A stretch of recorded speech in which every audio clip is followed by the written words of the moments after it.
어제 인권위가 헌법재판소를 향해서 윤 대통령 탄핵 심판과 형사재판의 방어권을 보장해야 한다 이렇게 권고하는 내용의 결정문을 공식 공개했습니다. 여기에는 계엄은 대통령의 통치행위로서 불법으로 볼 수 없다. 야당의 이른바 무리한 탄핵 릴레이가 계엄의 한 원인이 됐다. 이런 식으로 대통령을 사실상 옹호하는 취지의 내용들이 들어 있습니다. 이러니까 야권에서는 인권위가 윤 대통령 측의 주장을 그대로 담아서 위헌, 위법적인 계엄을 옹호했다. 이런 식으로 또 비판하고 나섰습니다. 네, 어제 인권위는 계엄 선포로 야기된 국가적 위기 관련 인권 침해 방지 대책 권고 및 의견 표명의 건에 대한 결정문을 공개했습니다.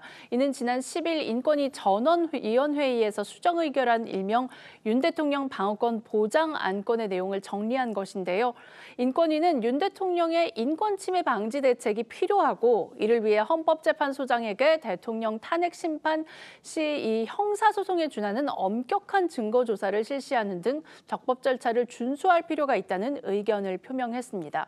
또 서울중앙지법과 중앙지역군사법원에 윤 대통령 등 계엄 선포 관련 피고인들에 대해서 형사법의 대원칙인 불구속 재판 원칙을 유념할 필요가 있다는 의견도 덧붙였습니다. 이 계엄 선포 후 병력이 국회 중앙선거관리위원회 등에 투입됐으나 국회의원 190명은 국회로 들어가서 비상계엄 해제 요구 결의안을 가결했다.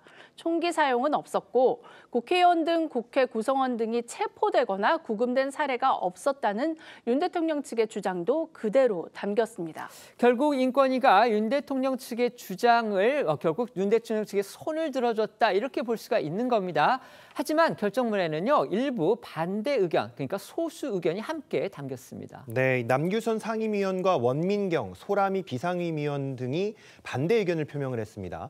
이들은 비상계엄 선포 당시에 대한민국은 전시, 사변 또는 이에 준하는 국가 비상사태에 있어서 이 병력으로서 군사상의 필요에 응하거나 공공의 안녕 질서를 유지할 필요가 있는 상황이 아니었다면서 비상계엄 선포는 실체적, 절차적 요건을 충족하지 못한 위헌, 위법적 조치라고 했습니다. 관련해서 야권의 반발 목소리 듣고 오시죠.